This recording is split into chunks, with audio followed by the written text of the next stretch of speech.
Okay, so we are going to continue the conversation about workforce that Lauren and Libby so wonderfully started us. Thank you both for grounding us in the data, in what the labor market data looks like, in what the experiences of the people out there who are doing this work actually is. I'm struck, my name is Nicole Bennett. Thank you. I'm a partner with Boston Consulting Group, have collaborated over the years on a number of projects related to workforce development in behavioral health, and am bringing to you this incredible panel today, representing really different parts of this challenge. All today, we've been talking about Vision 2030 and the Steinberg Institute's goal around different populations and around kind of reducing systems involvement for people with behavioral and mental health challenges. And none of that can happen, and none of the policy changes that we can happen, that we've been talking about this morning can actually happen without an incredibly committed, diverse, and resilient workforce. And so that's part of what we're going to talk about here today. So rather than have everyone introduce themselves one at a time, what I'll do is when I each direct a question towards you, would you mind kind of stating your name and your role? Obviously share any personal details that are important to you, but I would love to dive into the conversation if that feels good for everyone. I just wanted to also reflect Daryl this morning. One of the things that you said struck me as well around the different types of science we have to bring to this work. It is not just the brain science and the science of the hard work of behavioral and mental health care that these practitioners work towards. It's also the political science and the organizational science and the labor science and all of those other pieces. So this is some of those enablers we're going to talk about now. And I'm actually going to start with you, Luke. So, Luke, in San Diego, you all have commissioned really a groundbreaking study in 2022 that reinforced some of what Libby shared with us just a moment ago about the absolute massive gap. I think it was almost 19,000 behavioral health professionals that you all will face by 2027. With that report came a number of recommendations, and so I would love for you to share a little bit about those recommendations, and even more importantly, you have been in the hard work of implementing those. So I'd love for you to share a little bit about what that work has been like, where your challenges and surprises have been so far. Sure, thank you so much. So again, I am Luke Bergmann. I am the Director of Behavioral Health in the County of San Diego, and which is amazing and beautiful and rife with problems, like all places are. And so let me start with what was surprising. It may surprise you all that in some ways nothing was surprising from that report. I mean, I think we who have been working in this field feel it day in and day out. And so I think there was broad understanding before this report was produced and disseminated that there is that it's this is a situation that merits a sense of real urgency. What was gratifying, sometimes most gratifying about the report, and still is, I think, a really important kind of point of reflection and reference, is the scale. Mm-hmm. Right, so you just mentioned 19,000. We currently have a sort of so-called behavioral health workforce in the County of San Diego of 17,000 people. We estimate that we need, in order to really, adequately address the behavioral health care needs in our county, we need an additional 18.5 to 19,000 people. So it's kind of over 100% increase from where we are right now. And is that surprising to folks? No, kind of generally not. But it's, I think, a really powerful reference. And I think it's powerful in the conversation about workforce, but it's also really powerful beyond conversations in behavioral health that just have to do with workforce. Because I think so much of what we need to talk about, really sort of embrace, is a radical departure in scale from how it is that we have been working and how it is that we have been thinking about what this field additionally needs. And so this number of like, holy smokes, we need to increase our workforce by more than 100%, I think has been like, it sort of has sparked additional conversations and just a more general socialization of the idea that like, that we cannot have a conversation about adequately fortifying this field or shaping it in ways that we need to, that is about nickels and dimes, and that is about sort of like working on the margins of things. The approach that we have to take needs to be radical. And probably has to, sort of address the basic structural undergirding of our behavioral healthcare field. So sort of, to the point that you were making about various kinds of science, you didn't mention the dismal science, economics, but is that still a science? I think it may be. A huge amount of this has to do with money, right? I mean, and I think that's a thing that we also, in the world of behavioral health, and, because California is a state where behavioral health care is both carved out and carved up, I like to say, in problematic ways, we tend to talk about the relationship between money and the work that we do in a sort of funky way. It's sort of, it's a bit like, certainly coming from the county perspective, the fact that behavioral health care is market-driven, just like the rest of healthcare, kind of gets bracketed.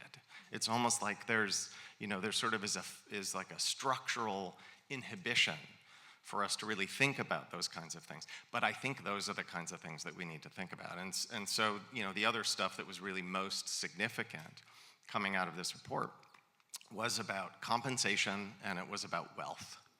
And importantly, it makes a distinction between those two things. So relative to other counties, the San Diego sort of celebrates itself as a place with a sunshine tax. So generally compensation, I can speak from personal experience, I've lived experience in being poorly compensated. San Diego County compensates less well than many other counties, but the disparity between behavioral health care compensation and other domains of healthcare is profound. And if we want to build a workforce, we really have to address this. And so it is about pipeline. It is about, I think, enhancing people's sense of fulfillment in the face of all of these compulsions to feel burned out.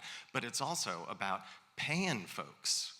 It's about the fact that healthcare does what you pay it to do.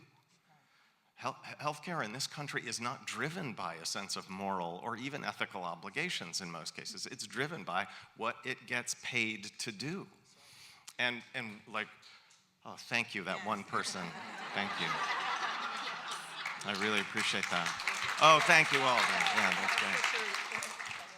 So I think we sort of have to have more real talk about that, and be thinking about that ultimately as the way forward is a and I think it has to be a radical shift in how this work gets compensated. And we can already, as Daryl Steinberg leaves the room, we can also, I think about how we address that, just like strategically and tactically, as connected to things that we talk a lot about in healthcare generally, like value, right? Like, is behavioral healthcare driven by value as a sort of, kind of payment mechanism? No, generally not, right? Healthcare generally isn't really driven by value, healthcare payment. I think if we think about progress in paying for healthcare through value, then there's enormous opportunity to make some of these corrections around how behavioral healthcare gets paid for. I'll stop in a sec, I promise. The last thing, just to note again, is this distinction between compensation, hugely important, and wealth. And which, I think often in just sort of our sort of lay understanding of things isn't a distinction is made. But one of the things that we see in the data from San Diego is that people from communities with less accrued wealth, and this has most to do in San Diego and in other counties across the state of California, with home ownership. In communities with lower rates of home ownership, we see over time trajectories, like professional trajectories, that are pointed in the wrong direction often. People, instead of promoting over time, make decisions to demote because they're not able to balance the compulsory requirements of promotion, which like include devotions of huge amount of time to further education, which is very challenging for communities that don't have wealth to rely on to partake of that kind of thing. And so if we all acknowledge, and if it's okay to say, we do need a diverse, maybe let's use the word heterogeneous. We do need a heterogeneous workforce in this field.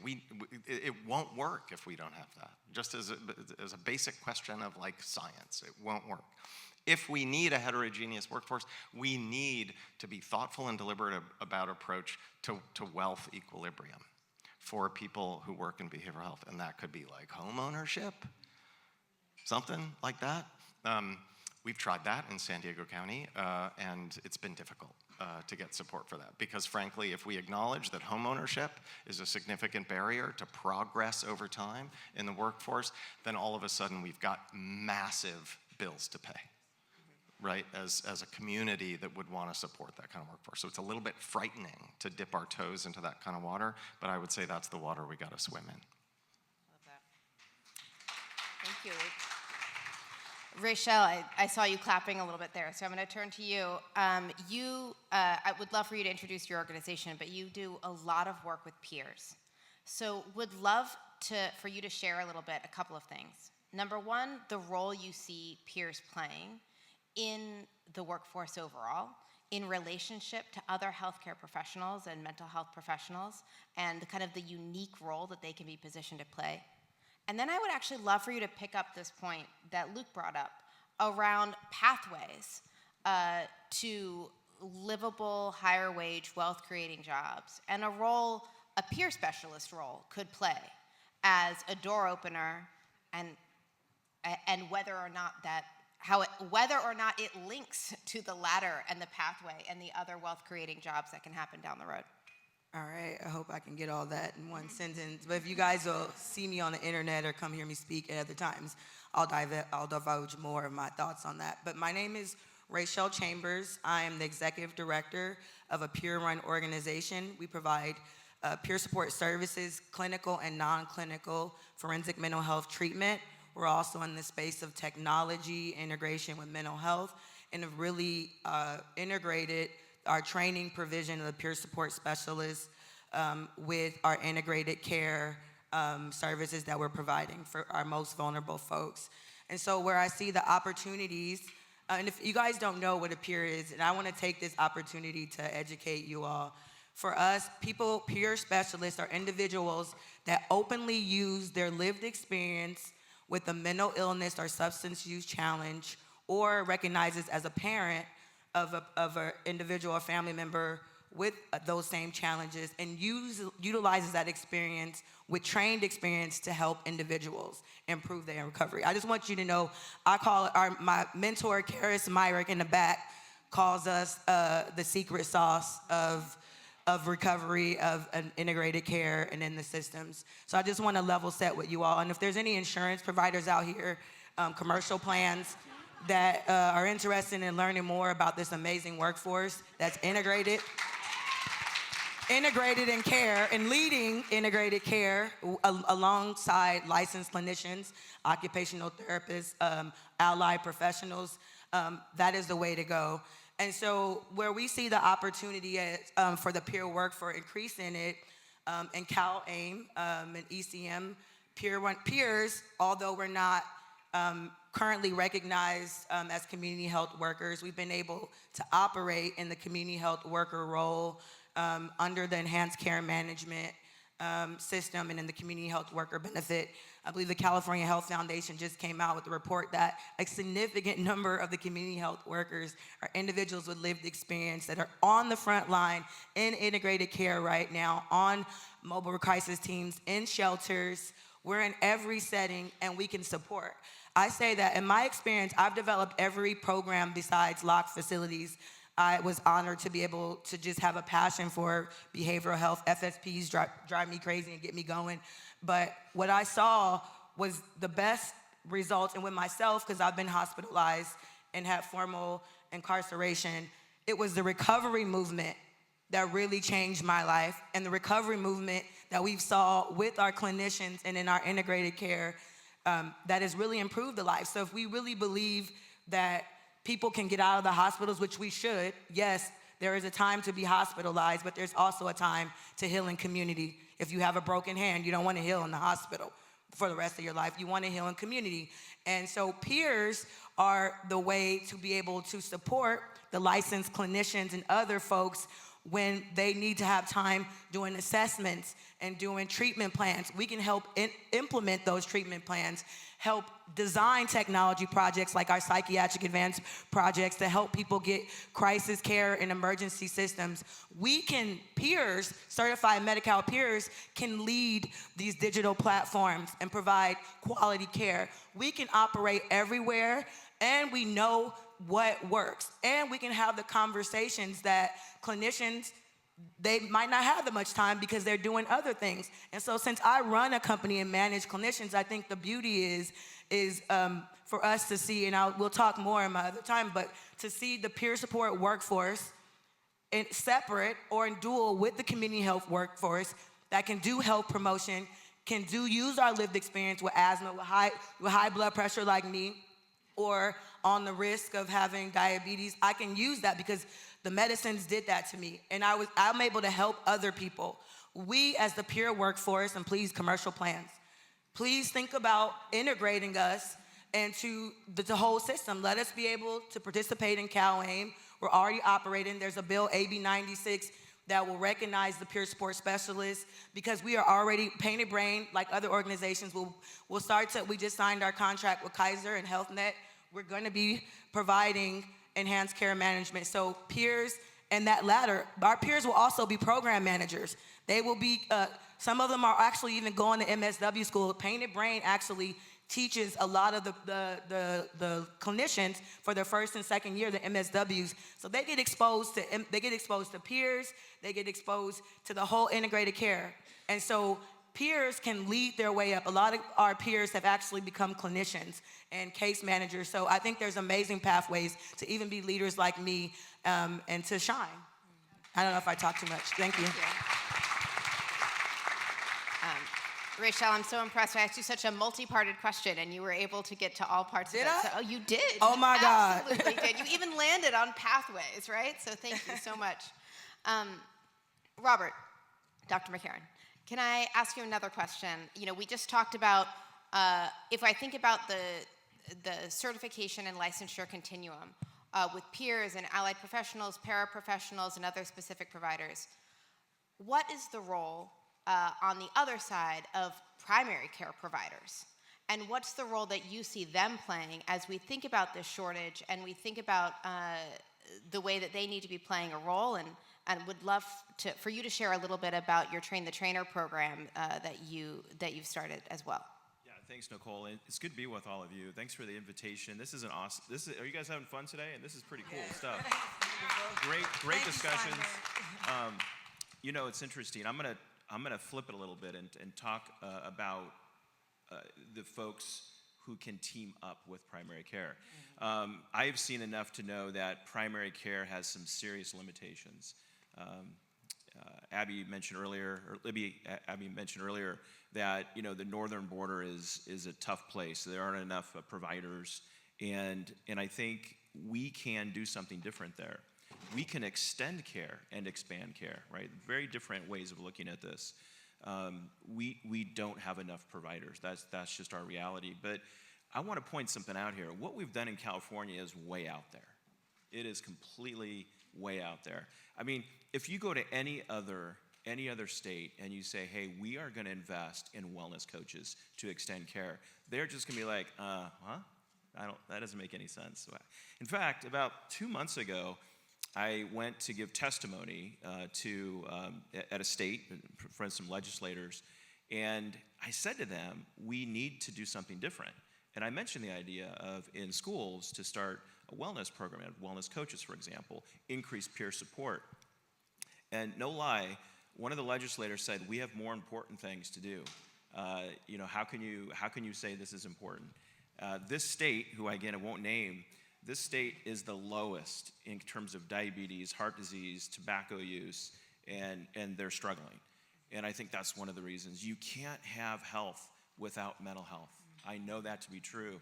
And a lot of our PCPs in the northern border and the Central Valley get about 7.5 minutes.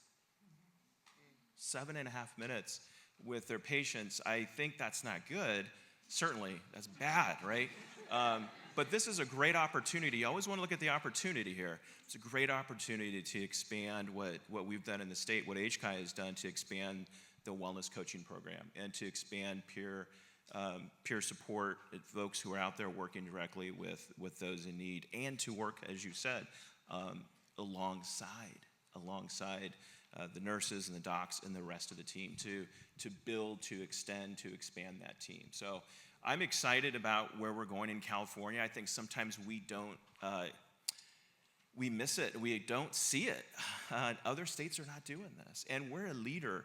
I also look forward to the next decade where we can take what we're doing here and bring it to other states, because there's a lot that can be done in the rest of the country. But I think this is special what we're doing, and I want to point that out and highlight that. So appreciate that. We've talked about different ways to expand the workforce. The one that I think is sometimes the elephant in the room is obviously the use of telehealth, which is on everyone's mind. Is used like never before after COVID, and app-based mental health care has really, really taken off. I think everyone's thinking a lot about the role that AI may play in the future of this as well. Good, bad, and ugly, and certainly uncertain. And so I'm excited to have Tully on to share with us a little bit about, I would love for you to share a little bit about the role that you think technology can play in relationship to the expansion and the use of this workforce. I also would love to hear about both the opportunities and the challenges you see. Thank you. Hi, everyone. My name's Tully. I use they, them pronouns, despite what the federal government has told me to do. I will continue to exist. Thank you.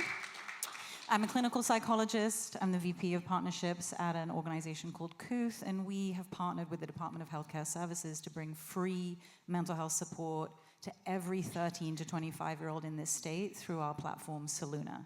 And it is a digital mental health platform. You access it on any internet-enabled device. And it is designed to try to address some of the core problems that we're picking up on as a panel today. Who is the workforce? Where is that workforce? And how is that workforce delivering care using what tools? So who the workforce is, I think we've done a really nice job of talking about that, and something that we've done at Saluna is make sure that somewhere around 2/3 of our behavioral health coaches are certified peer support specialists doing the kind of work that Rayshell's team does. And we've worked to bring them through California community and California certification processes so that they're reflecting the community that we're providing. And that is how we're going to expand care. We are serving the whole state.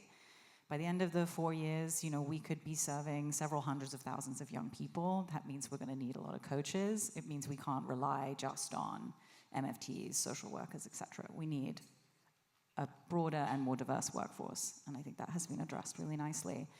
Where they are, okay, so technology allows you to have your workforce everywhere. You're no longer tied now to finding people who can come to your brick and mortar clinic or your brick and mortar hospital.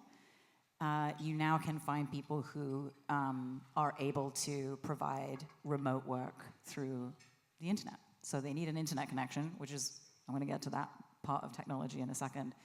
But suddenly now your recruitment and retention procedures are bigger. You can find people in a wider area of places, and you can keep them for longer because you can give them the life that they want to live without commute, et cetera, et cetera. And then what kind of support are they giving, and how are they giving it? How can technology help us do that? Well, first of all, technology can make things more efficient, and I'm going to talk about the kind of elephant of Gen AI in the room in a second. But there is already AI in our healthcare systems that is making things more efficient. We already have decision-making tools that tell you whether somebody is at risk or not. Breaking news, that's AI. It's just not generative AI. We have tools that help you write your notes. That is kind of generative AI. It is a large language model, but it's not all the way there. And we have tools to help you schedule and help you make referrals and do other forms of administrative activities digitally. And one of the things that we have to do in this radical model of changing what we're doing is we have to make direct eye contact with the way new types of technology can help us be more efficient, reduce workload, reduce burnout, increase extension and expansion of care. We need to let our peers, our wellness coaches, our doctors, our therapists do the thing that they were trained to do and not get bogged down in documentation and checkboxes and decision-making tools, etc. Which leads me to talking about generative AI. So just to kind of level set for folks, artificial intelligence, big umbrella term. As I mentioned, we've already been using AI for a long time. So machine learning, pattern recognition, calculating something based on a large database that then helps you make a decision, that's artificial intelligence. It's just not generative AI. That's the new kid on the block. And what generative AI is essentially rooted in something called a large language model. This is a predictive model where you've created an artificial intelligence engine that can understand human speech or language. And the way it can do that is you've trained it on millions of lines of human speech or language. So it's a hugely data-intensive effort to build these large language models. And you need a lot of money and a lot of time and a lot of people. And OpenAI, the company that rolled out ChatGPT, had a lot of money, a lot of time, and a lot of people, and that's why they built a really beautiful model. But it is a general model. It is not specific to healthcare. It is not specific to therapy. It is not specific to mental health support. If you are going to train a large language model to provide behavioral health care, you then need to give it specific data to train on. So if I'm going to train a chatbot to support people who experience panic attacks, I need to give that chatbot somewhere between 300 and 500,000 conversations between a therapist and a client specifically about panic attacks. If I want that chatbot then to be able to treat people with GAD, I need to give it somewhere between 300 to 500,000 conversations between a therapist and a client about generalized anxiety disorder. Where is that data coming from, and how do we know that data is good quality? Most of the providers in this room will agree with me that we can't yet agree what good therapy is in a brick and mortar space. So how are we going to agree what it is to feed to our large language models? So that's the challenge. That's the thing we have to understand. But we, the behavioral health workforce, the policymakers, the advocates, the family members, the peers, we have to be in the room for this generative AI mission, because it's happening. It's coming. It's already here. It's going to happen.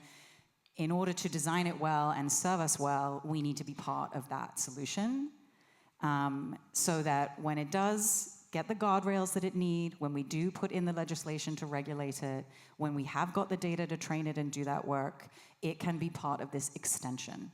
It is not a replacement, but there is a portion of the population that can get relief from psychological distress, that can get support by chatting to a chatbot. We know that. We've been doing that research since the 70s when, we finally, as psychological scientists, had access to computers. We've been asking whether talking to a computer can help you feel better or not. And the data are very clear. For a portion of people, it does make you feel better. And so for that portion of people, they don't need to go see a therapist or a highly trained psychiatrist. They just need to chat. And if they can access a chatbot and that makes them feel better, goal achieved. And then maybe the next set of people, they don't need a therapist. They need to talk to a peer who has lived experience of what they're doing.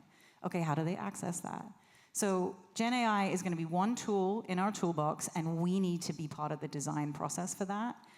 And I'm sort of raising that as a challenge because I think we're all looking at it frightened, suspicious, and kind of a bit head in sand. So I want everybody in this room now to commit. How are you going to make direct eye contact with this thing? Because it's coming. So let's make it work. Did I address the questions? Absolutely, absolutely.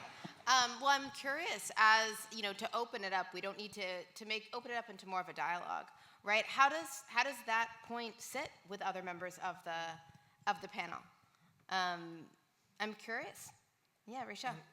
Can you guys hear me? Yeah. I mean, I was a little concerned because I've seen with a lot of the technology, as a peer-run organization, we were able to test a lot of apps in digital therapeutics, and we saw barriers with chat bots and even just the training with agencies that weren't like recovery-led or peer-led, that came from a clinical model.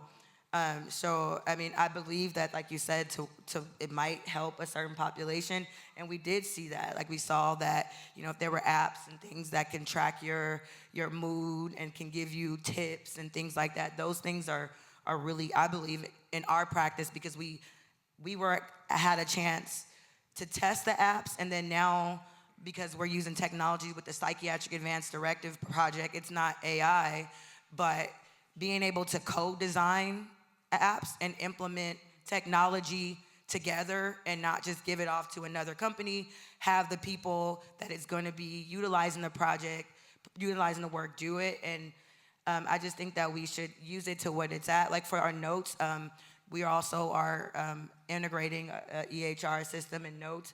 They said that people have saw major increases in notes and things of that sort. For grant writing for behavioral health organizations, they're able to utilize all your old narrative to generate stuff. So I definitely think there's opportunities, but there are, from what I saw, because everything I say now can be proven, unless I say, telling us a joke, it is very dangerous.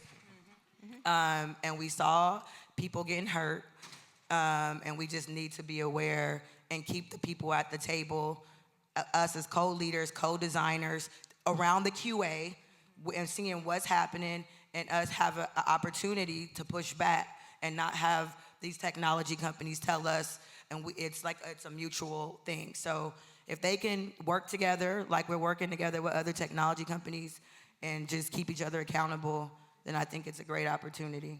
Yeah, it has to be a co-design process. The people we're building it for have to be in the room designing it. Yeah. I fully agree, yeah. Well, I think it's fascinating, of course, and you know, I mean, we certainly saw during the pandemic that like receptivity to telehealth is profound, and there's actually sort of, you know, there's nimbleness even in the public system to shift like almost on a dime, and I like, yes, this is the, you know, species of this work have like been demonstrated to be effective for a really long time. I would just, I guess, emphasize that, because I feel a little fear despite those things. But I'm terrified. Yeah. Yeah. Oh, good. You're terrified too. Terrified. Okay, great. Yeah. Like Great. all afraid. I know just enough to be terrified. Yeah, right. You should have led with that, Tully. No, I'm just kidding. But I would just amplify that my fear isn't of being replaced, and I don't think folks should. I don't think that's the thing to carry. But I would say. The fear that folks should think about, and if there are any bioethicists in the room, we should probably have some in the room if there aren't already, and this is the field day they should have. It's about the evolution of segmentation and access. And especially as we sort of think about particularly difficult to care for populations of folks, right? So one of the things I do in the County of San Diego is run a standalone acute care hospital that is the county hospital, which is sort of in our community understood as the bit of the belly of the beast, right? Pre-ACA, it was like the indigent hospital, and it's now like the forensic hospital, sort of by default. And it is very difficult to staff a space like that. It is, straight up a dangerous place to work. And so it's not hard to imagine, that the shape of the implementation of this work would reflect kind of socio-cultural dynamics and distributions of wealth and resources that could be very, very problematic. And so that's, and maybe I'm overstating it in saying that there is fear there, except Nicole, I love that you used that word. But I think it's definitely a thing to be wary of. It's like, in a world where we know we need heterogeneity or diversity, it's about managing who is getting access to what and making sure that that doesn't become out of equilibrium. You know what I really love about this is I'm hearing you sort of attached to things like it's been described like the digital divide or thinking about super determinants of health. It's all well and good laying out this incredible technology, building these incredible platforms. I'm really proud of how Soluna has been built. It's been co-designed with young people. We've built it for them, with them. But the truth is that you can only access it if you have an internet-enabled device. And there are places in this state where people do not have cell service or do not have broadband.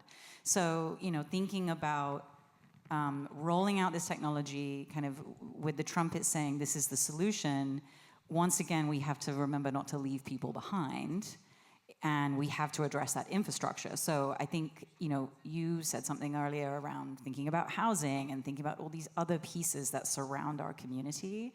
We have to think about technological infrastructure. We have to think about access. We have to think about digital literacy. We have to think about the cost. Not just do you have internet, but can you afford it? Because that's the only way we'll be able to bring people along. Or is your phone compatible? I mean, we Exactly. tested apps for that county project. And the apps couldn't even support our folks. They call them the Obama phone. So, I mean, that's a real thing, to your point, like being able to even use the technology as well. And did we ask for these apps? Like, I don't know. I think that's a real serious, question for people with serious mental illness and people that we serve and the people in the coming out of the jails.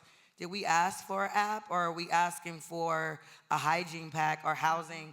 And then if we can't, once we get stabilized, we can use the app to manage our medication, to check in, you know what I'm saying? So, how does that integrate with, the things that people need? I think that, I was telling you on our call, and I don't want to hijack this, but that we survey people and say we engage people, but then we are tired of being surveyed and engaged. We want to be at the table, and people aggregate these solutions for us when I don't think that we even said we wanted that. So I think that as a consumer, as somebody that still use the system, really being intentional of how we engage the people, even with primary health, how do we engage them and then be continuous, co-designers with people and make people be leaders, build their capacity to be the leaders, so that we don't just get surveyed and engaged one time and then you guys go off, not you, but people go off. We're create happy to be called out, Sorry, go ahead. I love this because I think that, anytime we are engaged in systems change, and I would argue that we are deeply engaged in system change here. First of all, it is messy and it gets ugly, and that is the hard, right? We are living right now in the hard, all four of you are. And trying to untangle this complicated necklaces of implementation, and it's not obvious. And as we're engaging in that system change, we risk recreating, mirroring, and amplifying the challenges, the disparities, the biases that created our system in the first place, right?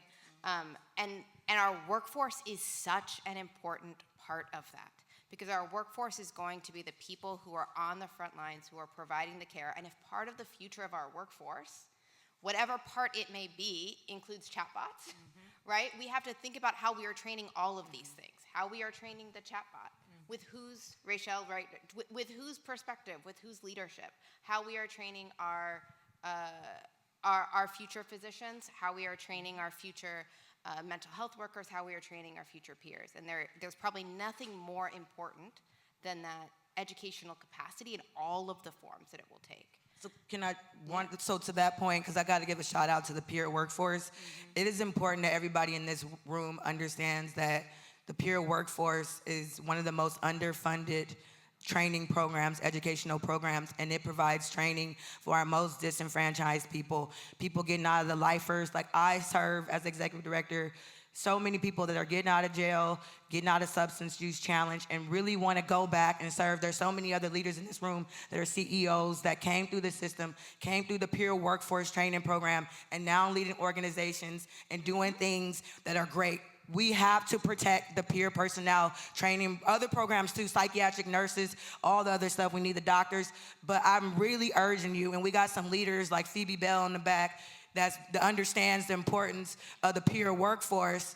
But I just want to make sure, please talk to HCI, your legislator, to make sure that the peer, not the scholarship program, because that creates more barriers. That's going to be good for some people, but the peer personnel training, because recovery is a whole continuum, right, through all this system. And if you want to have a workforce that's sustainable and viable, you got to keep the investments in workplace mental health is something too. That's important, and that's what we're leading with too. We have been kind of in the hard, having a real debate here. I want to land us in a place of hope, if we can, because the worst thing we can do to a room full of mental health professionals who work in this space is to leave us in despair in a panel, or fear. Worse yet, fear. So let's land in a place of hope. So in this moment of pretty profound change, I would love, and Robert, we'll start with you, for you each to share something that really brings you hope in this moment. And then hopefully we'll have time to open it up to questions. Yeah, I think, as I mentioned earlier, I think a lot of the hope comes from what we're all doing. And this started back in the early 2000s, this leadership, this innovation to make a big change. A couple of the changes that we've seen in California, doctors who go through specific training, this Train New Trainers program, for example, are recognizing depression, which is the top cause for disability worldwide, more frequently than those who have not gone through this program. They're prescribing less opioid medications for the treatment of chronic pain and using other modalities that are evidence-based and relative to those who didn't go through the program. So I think the more innovative and evidence-based we are with some of our training in California, and with all groups, and again, you've heard my excitement about the wellness coaching as well, but the more innovative we are, the more outreaching we are with these programs, I think, and I'll add this is an important point, taking it to the next step. So not just looking at data, but looking at outcomes, looking at impact, measuring impact. It's not good enough, I think, now to say, hey, this is a great program, this is kind of cool, it's kind of fun, we're doing good stuff, we're teaching, we're learning, but to show changes out there, changes in patterns of practice. And that can be a little challenging, as we mentioned earlier, but I think that's a critical piece moving forward. I see hope. I think that's where we're moving, a more evidence-based approach with our training and education, particularly under the leadership with HCI in particular. And I think that direction is not only the right way to go, but I think it's an example for other states who are really struggling with this as well. So I'll share the bit that gives me hope and is really a career highlight. So we launched Saluna in partnership with DHCS January 1 last year. It provides informational content, coping skills, a peer community forum, and one-to-one behavioral coaching all through the digital platform. You can be talking to a coach in 10 minutes. Those folks are highly trained in doing all of the great work that Rayshell's folks are highly trained in doing as well. And here's what I can tell you about the data that gives me hope. So what we know from our first year, and as of January 6th, we were kind of in the 45K range. That has increased dramatically in the last couple of months, but DHCS have not given me permission to share it. But, because it is their data, I can tell you that about 1 in 3 of our service users tell us that if they didn't have Saluna, they wouldn't be able to access mental health care at all because of geographical, financial, documentation, etc. barriers. 1 in 3. And 50% of them tell us that Saluna is the first time they've ever had contact with a mental health system. So we're here talking about workforce as a way of expanding access to care. I'm here talking about digital technology as a way to do that.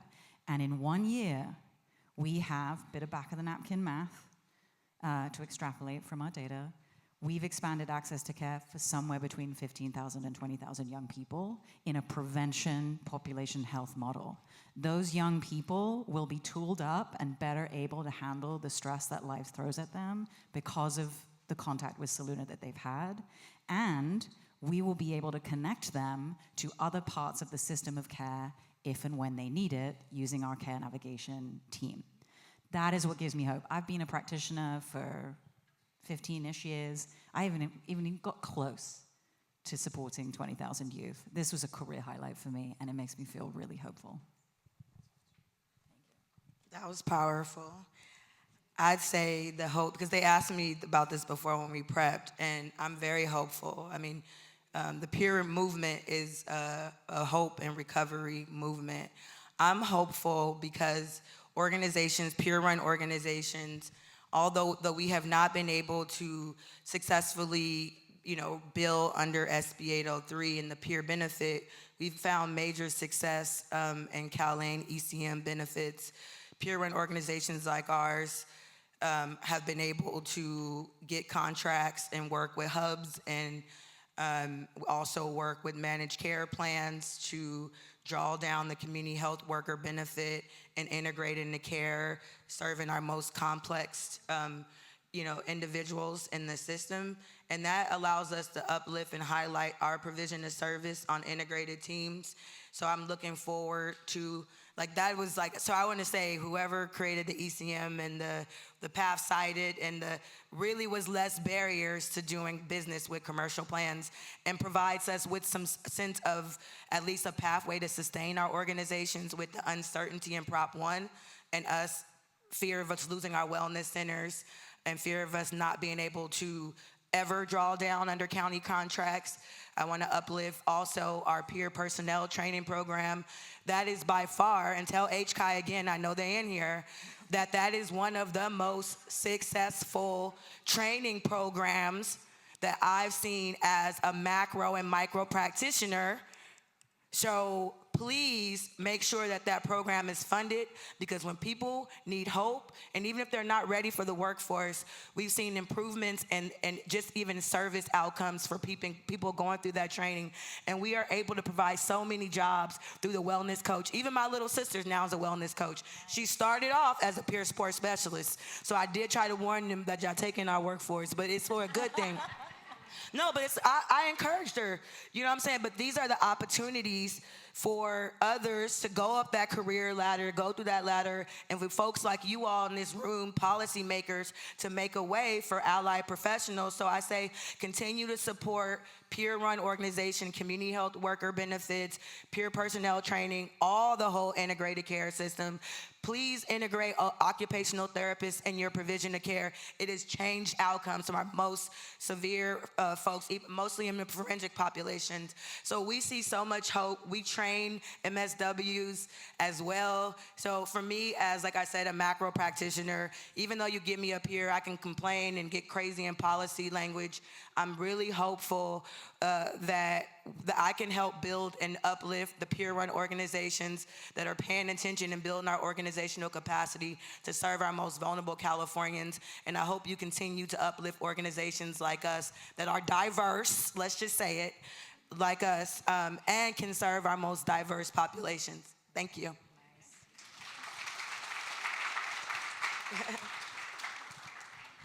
Oy. You can do this. I believe in you. I must run a public behavioral health system. So what gives me hope as CMS is torn asunder? I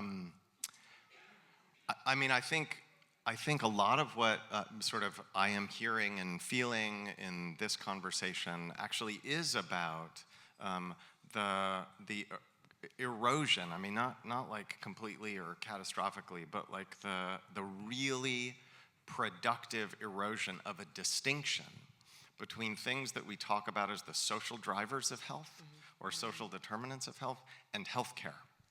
And that, for a lot of us folks working in this world, like it's been sort of a sacred distinction, even as we've tried to sort of deliberately turn our attention upstream more towards the social drivers of health. We perpetuate the distinction, even in those references. And I think we won't really make the kind of like seismic progress that we need to until that distinction has become so blurry that it's a little bit meaningless. And I think, that's also a lot of why it's important that we're not afraid of or wary about LLM, AI, et cetera, et cetera. One of the things that I have been saying since I came into the job that I hold now is that we've got to stop being preoccupied with demand, with meeting demand. We have to try to understand need. And those are two very radically, importantly different things. And so much of what we do, I mean, the fact that like all of our work is riddled with the word crisis, which just like, think about that for a second, suggests, doesn't it, that that we're working way far too downstream.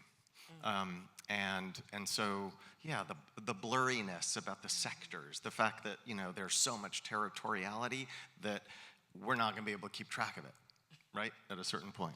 That I actually see, it's like tension. I think we can see it and experience it as tension. What's mine? What am I supposed to pay for? What's yours? What are you supposed to pay for? It feels like we're in a moment where that is culminating to such an extent that we are going to have to work in a different way. And that genuinely gives me hope. Yeah, cheers to working in a different way. We have 6 minutes, which I think is enough time for a few questions. We've got a microphone floating around, hopefully. Okay, there's one right here.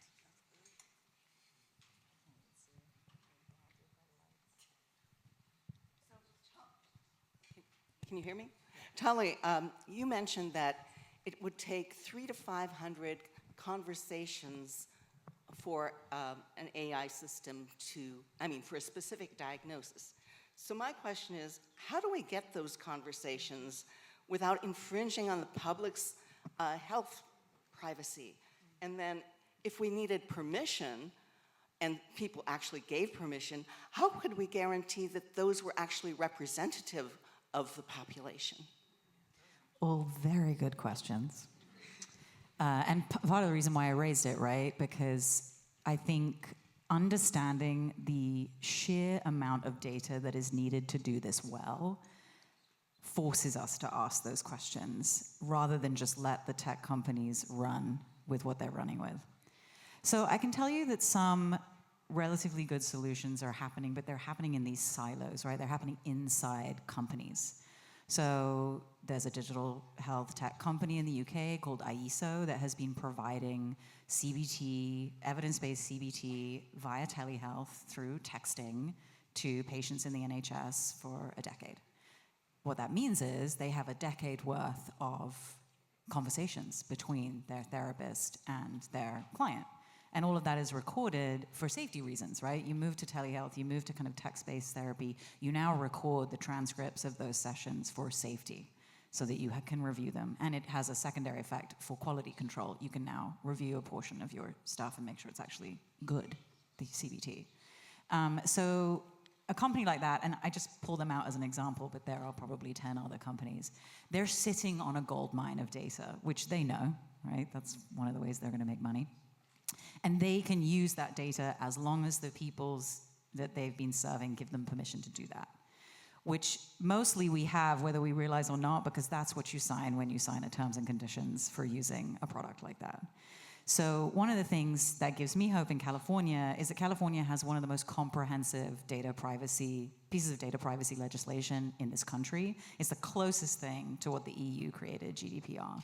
And it has these rules in it that say that everybody has the right to be informed about the data you're taking, the right to delete my data, the right to see my data, and the right to tell you whether you can or cannot sell it to other people.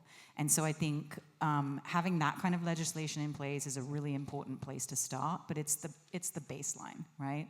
Because now the companies have to do a really good job of informing the service user of those things. And most of us are not about to read a 200-page terms and conditions or end-user license agreement. It's not 200, it's probably like 10 pages. It's still really long, really tiny print, lots of legalese. So now you have, not only do you have to hold the companies accountable for following those rules, but you now have to probably raise the bar and say, not only do you have to follow those rules, but you have to communicate those rules in 8th grade level language very, very clearly to your service users on a regular basis and give them the chance to review the data that they're giving you. And that's its own piece of legislation. We do know that that can work because that happened with the Consumer Financial Protection Bureau, where we said, hey, you're gonna have credit card companies, you're gonna have to rewrite your terms and conditions so people understand what they're getting into. So it's possible, but it needs to happen.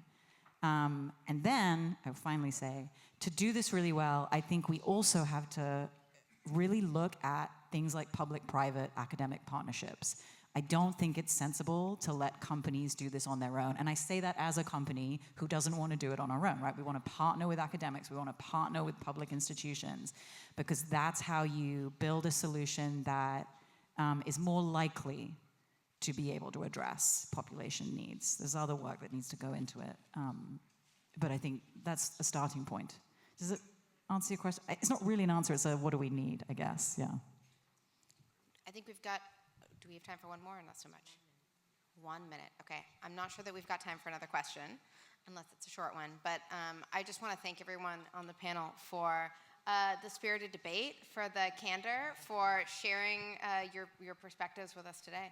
Thank you to everyone in the room. Thank you.